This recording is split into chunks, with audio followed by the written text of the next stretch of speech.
बहुत क्लोज आ गए हैं हम उसके, और इंशाल्लाह ताला अगली जेसीसी के अंदर जो जॉइंट कमेटी होती है, जो एपेक्स बॉडी है जो सीपेक को डील करती है, उसके अंदर इंशाल्लाह ताला जो है वो फाइनल भी हो जाएगा। सो वो एक बहुत बड़ी पेशरफ्त है। लेकिन शायद जो सबसे इसका जो अहम हिस्सा है सीपेक का, ये तो इंफ्रास्ट्रक्चर इसको जिसको अंग्रेजी में कहते हैं ना फैसिलिटेटिव इन्वेस्टमेंट है। असल बात तो ये है कि पाकिस्तान में कारोबार कैसे बढ़ेगा, सनत कैसे लगेगी, ज़राअत में कैसे तरक्की आएगी, नौजवानों को रोजगार कैसे मिलेगा। अब वो वाला काम शुरू हो रहा है। रशाकई की जो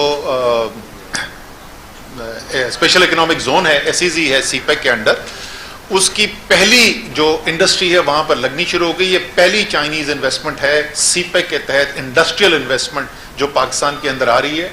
कल उनका यहाँ पर शिप भी लगने वाला है, पहली उनकी मशीनरी आ गई है। रशाकई चल रहा है, फैसलाबाद इकोनॉमिक जोन जो है उसका इफ्तिताह हो चुका है। ज़राअत के अंदर मंसूबे जो हैं वो फाइनलाइज हो रहे हैं इस जेसीसी के अंदर, जिसके अभी बिल्कुल फाइनलाइज हो रहे हैं। अगले चंद मेरे ख्याल में 1-2 हफ्ते के अंदर वो फाइनलाइज हो जाएगा प्रोग्राम हमारा जेसीसी का। तो उसके अंदर आप देखेंगे कि न सिर्फ सीपेक चल रहा है बल्कि उसमें वसअत आ रही है, और अब वो ज़्यादा अहम फेज शुरू हो रहा है सीपेक का इसके बनिस्बत जो दूसरा है, जो पहले फेज था। और आखिरी बात इसके अंदर मैं ये करूंगा, जो सबसे बड़ा एक जिसके ऊपर बहुत बड़ा सवाल भी उठा था, वेस्टर्न अलाइनमेंट जिसको कहते हैं, जो मगरबी रास्ता था, जिसको अगर आपको याद हो तो बहुत कंट्रोवर्सी थी, और बलूचिस्तान और खैबर पख्तूनख्वा में बहुत इस बात के ऊपर एतराज भी उठाया गया था। वो वेस्टर्न अलाइनमेंट पे तो काम असल में हुआ ही इस हुकूमत के आने के बाद है। वो तो पिछली हुकूमत के अंदर उसके अंदर से मुश्किल से कोई काम हुआ था। कराची के लिए 1100 अरब रुपए पैकेज का अनाउंस हुआ था, तो कराची वाले के लिए बहुत सारे मंसूबे K4 वो रुक गया था, उसके ऊपर क्या पेशरफ्त हो रही है? बाकी ग्रीन लाइन की जो बात हुई बस की, वो सर्विस के लिए कराची वाले अभी तक इंतजार कर रहे हैं। और जो 1100 अरब के मेजर पैकेज है उसको वफाकी हुकूमत कितने पैसे अगले 3 साल में लगाने का? देखिए, उसमें 1100 अरब में से कुछ 630 अरब के करीब जो है वो वफाक की जिम्मेदारी थी। 5 बड़े मंसूबे हैं उसके अंदर। ग्रीन लाइन जिसका आपने जिक्र किया, ग्रीन लाइन इंशाल्लाह ताला जो पूरी हमारी कोशिश है कि अगस्त के महीने में ग्रीन लाइन शुरू हो जाए। कराची में पहला जदीद ट्रांसपोर्ट का मंसूबा जो है ग्राउंड पे आ जाएगा और कराची वाले उस पर सफ़र शुरू कर देंगे। दूसरा मंसूबा जो है, जो सबसे जिसकी वजह से ये सारी बातचीत शुरू हुई थी, वो जो बरसाती नालों का मसला है। तो महमूदाबाद, गुज्जर और औरंगी 3 नाले जो हैं, बड़े नाले जो हैं, इनकी जिम्मेदारी वफाक ने ली थी। महमूदाबाद के अंदर कॉम्पनसेशन दे के वो घर जो हैं, जो इंक्रोचमेंट हुई भी थी, वो भी हटाए जा चुके हैं, उनको मुआवजा भी दिया जा चुका है और फिजिकल वहाँ पे काम शुरू हो चुका है। इसी तरीके से गुज्जर और औरंगी के अंदर काम शुरू हो रहा है। उसमें बीच में कुछ कोर्ट का एक सवाल आया है, उसको हम डील कर लेंगे। और इंशाल्लाह ताला यही ऑब्जेक्टिव है उसका कि वो भी जुलाई अगस्त तक जो है ये काम मुकम्मल कर लिया जाए। तो 2 तो ये मंसूबे हो गए। अगले 2 मंसूबे जो हैं वो रेलवेज की जिम्मेदारी है। एक कराची फ्रेट कॉरिडोर है। आपको पता है कि 2 मसाइल हमें हो रहे हैं। एक तो पोर्ट के ऊपर बैकलॉग क्रिएट हो जाता है, डिमरेजेस देने पड़ते हैं हमारे जो कारोबार करते हैं, जो इंपोर्ट्स करते हैं, तो उसको क्लियर करने के लिए। और दूसरा, शहर के अंदर से एक बहुत बड़ी जो फ्रेट की ट्रैफिक जाती है, कंटेनर्स जाते हैं, इन दोनों प्रॉब्लम्स को डील करने के लिए एक पैरेलल लाइन डाली जा रही है। कराची पोर्ट से वो पिपरी तक जाएगी। उसके ऊपर कंसल्टेंट अवार्ड हो गया था, डिजाइन का काम शुरू हो चुका है और इस वक्त इनिशियल सॉफ्ट मार्केटिंग का काम जो है उसको शुरू करने वाले हैं। इंशाल्लाह ताला इसी साल के अंदर उस मंसूबे के ऊपर बिडिंग भी हो जाएगी। बल्कि मैं तो कराची के बिजनेसमैन से बोलूंगा, खास तौर पे, दुनिया के बिजनेसमैन सभी कर सकते हैं लेकिन खास तौर पे कराची के बिजनेसमैन से कहूंगा कि उसके अंदर जरूर शिरकत करें, क्योंकि ये बीओटी की बुनियाद के ऊपर किया जाएगा। प्राइवेट सेक्टर चलाएगा इसको, रेलवेज नहीं। और इस दूसरा मंसूबा जो है वो तो खैर हम जो कराची में रहते रहे हैं वो पिछले 30 साल से उसकी बात सुनते रहे। कराची सर्कुलर रेलवे, कभी ज्यादा काम हो जाता है, कभी कम हो जाता है। वो मंसूबा जो है उसका भी कंसल्टेंट अवार्ड हो गया है, डिजाइन बन गया है और तेजी से उसके ऊपर भी काम किया जा रहा है। और इंशाल्लाह ताला इसी साल के अंदर उसके ऊपर भी बिडिंग होगी और फाइनली ये 30 साल से जिस मंसूबे की हम बातें सुनते थे वो इस साल जो है उसके ऊपर काम शुरू हो जाएगा। ये भी बीओटी में करना है, ये भी प्राइवेट सेक्टर पार्टिसिपेशन से करना है। आखिरी मंसूबा जैसे आपने कहा K4 था, K4 के ऊपर जो है वो एक्सचेंज जो हो चुका है, सिंध हुकूमत के पास था। सही आप कह रहे हैं, वो रुक चुका था, प्रोजेक्ट 2-3 साल से रुका हुआ था। वापडा के पास अब वो जिम्मेदारी दी गई है। वापडा उसकी री इंजीनियरिंग के काम इस वक्त कर रहा है और उस मंसूबे के ऊपर उम्मीद है कि second half of the year के अंदर काम हो जाएगा, क्योंकि ये सारे जो वफाक ने लिए थे सवाई बरसाती नालों के, बाकी जो प्रोजेक्ट्स थे वो बड़े नौयत के प्रोजेक्ट थे, तो जाहिर है उसमें पहले डिजाइन का काम होता है, फिर बिडिंग होती है, अवार्ड होता है, तो शुरू के अंदर आपको फिजिकल काम नजर नहीं आता, लेकिन इंशाल्लाह इस साल के आखिर तक आपको ये तमाम मंसूबे जो हैं वो चलते हुए नजर आएंगे। सर, आपकी गवर्नमेंट ट्रेड के बारे में बात करती है, एक्सपोर्ट के बारे में बात करती है, लेकिन क्राइसिस जो है वो हर रोज नए होते हैं। आप जैसे कॉटन यार्ड का मसला है, वीट का मसला रहा, फिर शुगर का मसला आ गया, इन्फ्लेशन बढ़ती जा रही है, तो प्लानिंग कहाँ है गवर्नमेंट की? क्या प्लानिंग कर रहे हैं आप लोग? अभी एक डिसीजन आया इंडिया से इम्पोर्ट का, वो भी आपने जो है उसको नजरअंदाज कर दिया, तो आपके पास पॉलिसी क्या है? किस तरह से लोगों की जो जरूरत है वो पूरी की जाएगी? जो इंडस्ट्रीज की जरूरत है वो कैसे पूरी होंगी? जो आप टारगेट सेट कर रहे हैं वो कैसे अचीव करेंगे जब आपके पास प्लानिंग नहीं होगी? अच्छा, चले प्लानिंग को और देख लेते हैं कि एक्सपोर्ट की हम सिर्फ बातें करते हैं या कुछ होता भी है। पिछले शायद 10 या 11 साल के बाद पहली दफा है कि 6 महीने लगातार $2 अरब माहाना से ज्यादा की एक्सपोर्ट हुई है। ये बातें नहीं है, ये डॉलर हैं जो मुल्क के अंदर आए हैं, सरकार ने नहीं कमाए, पाकिस्तान के बिजनेसमैन ने कमाए हैं, पाकिस्तान के एक्सपोर्टर ने कमाए हैं। तो वो तो एक ऐसी इंडस्ट्री, एक पाकिस्तान की मैं कहूँगा कि मईशत की रीढ़ की हड्डी है। अगर आप एक्सपोर्ट नहीं चला सकेंगे तो आप मुल्क को आगे लेकर नहीं चल सकते। एशिया के अंदर तमाम वो ममालिक जिन्होंने तेज़ी से तरक्की की है उन्होंने अपनी एक्सपोर्ट्स के अंदर इजाफा किया है, और ये ऐसी चीज़ थी जहाँ 5 साल बाद जब मुस्लिम लीग नून की हुकूमत ख़त्म हुई तो उससे एक्सपोर्ट्स कम थी जो उससे 5 साल पहले थी। यहाँ पे आपको बढ़ती हुई सामने ऑलरेडी नज़र आ रही हैं, तो ये अब कयास आराई नहीं है, ये तो हो चुका है। जो आपने उसके अलावा प्लानिंग की बात की, फैसिलिटेशन के लिए कराची की अगर मैं खास तौर पे बात करूं, बहुत बड़ा मसला जो है वो बिजली का मसला है। बिजली के मसले के ऊपर पिछली गर्मियों के अंदर मैंने आके कराची के अंदर ऐलान किया था कि हम अगली गर्मियों से पहले कम से कम जो है 900 मेगावाट इजाफी बिजली सप्लाई करेंगे कराची को, जिसमें से कुछ हिस्सा जो है वो यहीं पे के इलेक्ट्रिक का नया प्रोजेक्ट लगना था और कुछ जो है बाकी पाकिस्तान से कनेक्ट करके हमने एनटीडीसी के सिस्टम से बिजली सप्लाई करनी थी। तो आप मुझे खुशी है इस बात की कि आप इंशाल्लाह ताला 900 नहीं 1000 मेगावाट से ज़्यादा सिस्टम के अंदर होंगे। 450 मेगावाट का यूनिट के इलेक्ट्रिक का ऑन स्ट्रीम आ रहा है, इंशाल्लाह मई के महीने में आ जाएगा, और 600 मेगावाट से ज़्यादा हम एनटीडीसी के अंदर से कैपेसिटी क्रिएट कर रहे हैं आने के लिए। तो ये मैं उन चीज़ों की बात कर रहा हूँ जो या हो गई हैं या अगले महीने के अंदर आपको नजर आ जाएंगी। फ्यूचर के अंदर मैं आपको पहले बता चुका हूँ, फिर कराची की निस्बत से 2100 मेगावाट का 3 साल के अंदर हम बिजली की सप्लाई का इजाफा करने जा रहे हैं। 2750 से ज़्यादा सस्टेन नहीं हो रहा था पिछले साल, वहाँ से हम इसको तकरीबन 5000 पे ले जाने वाले हैं। तो बहुत सारी चीज़ें जो इसी तरीके से आप इंडस्ट्री बड़ी सनतों को देखें, इस वक्त बड़ी सनतों के अंदर जो इजाफा हो रहा है हमारा पिछले साल की निस्बत, वो डबल डिजिट ग्रोथ हो रही है। किसी महीने में 12% ज़्यादा, किसी महीने में 13% ज़्यादा, हालांकि बड़ी सनतों के इजाफा स्लो हुआ था। सीमेंट के रिकॉर्ड डिस्पैच हो रहे हैं, अपनी गाड़ियों की रिकॉर्ड प्रोडक्शन हो रही है। बिजली के लिए हमने इंडस्ट्री को सपोर्ट करने के लिए जो इंडस्ट्रियल सपोर्ट पैकेज का ऐलान किया था, जिसमें सारी इंडस्ट्री को, जो बड़ी इंडस्ट्री है उसको ₹12.96 यूनिट, और जो छोटी इंडस्ट्री है उसको ₹8 यूनिट बिजली दी गई थी। उसकी वजह से अल्हम्दुलिल्लाह आपको मुझे खुशी है बताते हुए कि पिछले माह के अंदर जो कंजम्पशन हुई है, बिजली की खपत हुई है, वो 15% ज़्यादा थी बनिस्बत उसी महीने के पिछले साल के। सो वो जाहिर है इंडस्ट्री चल रही है, बढ़ रही है, इसलिए आपको ये नज़र आ रहा है। एक्सपोर्ट भी बढ़ते हुए नज़र आ रही है, लार्ज स्केल मैन्युफैक्चरिंग भी बढ़ते हुए नज़र आ रही है। अभी और बहुत बेहतरी की गुंजाइश है, और इसलिए मैं यहाँ पर आया हूँ, क्योंकि वो सब बेहतरी जो करनी है उसके लिए हुकूमत सिर्फ एक फैसिलिटेशन का किरदार अदा कर सकती है। सेंटर फॉरवर्ड तो ये लोग हैं, ये मुझे कह रहे थे सेंटर फॉरवर्ड, असल सेंटर फॉरवर्ड तो ये लोग, पाकिस्तान की मईशत के सेंटर फॉरवर्ड तो यहाँ बैठे हुए इस टेबल के पास। महंगाई बहुत ज्यादा है, महंगाई बहुत ज्यादा है। मैं कॉटन यार्ड शुगर मैं आपको बता देता हूँ, वजीर आजम साहब ने इसके ऊपर बड़ा वाज़ेह फैसला कर लिया है। देखिए, जो हमारा मसला है ये ट्रेड का इंडिया के साथ, वो मईशत की बुनियाद पर नहीं हुआ था, वो एक असूली फैसला था जो उन्होंने कश्मीर के साथ किया। वो आलमी जो कवानीन है उसकी भी खिलाफ वर्जी थी, और कश्मीरियों के साथ जो जुल्म चल रहा था उसको एक नए लेवल पर लेकर चले गए। पूरे एक उन्होंने इलाके को एक जेल के अंदर कन्वर्ट करके रख दिया। जो इतना बड़ा जुल्म अगर आपके पास हो रहा हो तो आप उससे सरफे नज़र नहीं कर सकते। इसलिए वज़ीर आज़म ने कहा है कि वो तो हम नहीं करेंगे, लेकिन साथ ही उन्होंने हिदायत अपनी मईशत की टीम को ये दी है कि आप ऑल्टरनेट लेके आए। हमने मदद भी करनी है, हमने अपनी इंडस्ट्री को सपोर्ट भी करना है, लेकिन इस रास्ते से नहीं करना। मुझे ऑल्टरनेट बताएं क्या फैसले करने की जरूरत है, और वो मैं जरूर करूंगा। महंगाई के हवाले से बताइएगा, महंगाई बहुत ज्यादा है, इस पर आपने अपना वफाकी वज़ीर ख़ज़ाना भी सेट किया है, और जिन्होंने आपको रिप्लेस किया था, मगर ये लग रहा है कि आपके जो कप्तान है उनकी टीम जो है वो सेटल नहीं हो पा रही है।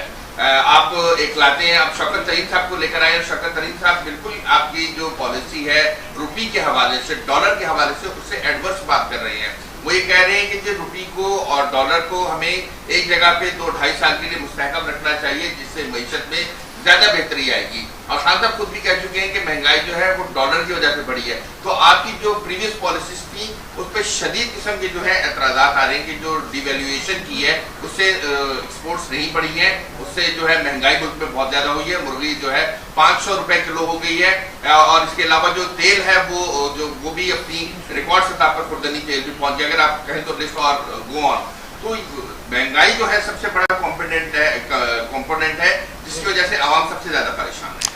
जी, इसमें तो कोई शक ही नहीं कि महंगाई जो है वो बहुत बड़ा चैलेंज है, और इसीलिए वज़ीर आज़म शायद सबसे ज़्यादा टाइम जो लगाते हैं वो लगाते ही महंगाई के डील करने के लिए हैं।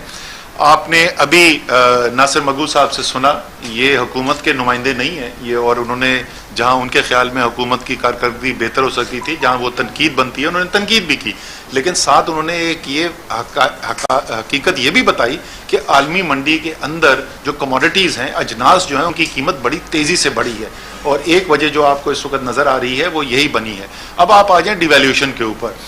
देखिए, डिवैल्यूएशन जो है वो तरीके इंसाफ की हुकूमत ने नहीं शुरू की थी। मैं बार बार याद दिलाता हूं, मुझे पता है कि लोग नहीं सुनना चाहते, बहुत मेरे जर्नलिस्ट दोस्त हैं कई जो नाराज होते हैं कि आप क्यों उनकी बात करते हैं। सर, हम तो सारी जब तक हैं हम करते रहेंगे, अब याद दिलाते रहेंगे कि जो तनकीद कर रहे हैं, इसहाक डार की पॉलिसी रुपए को मुंजमद रखने की असद उमर ने नहीं बदली थी, हफीज शेख ने नहीं बदली थी, मिफ्ता इस्माइल ने और शायद खाकान अब्बासी ने बदली थी।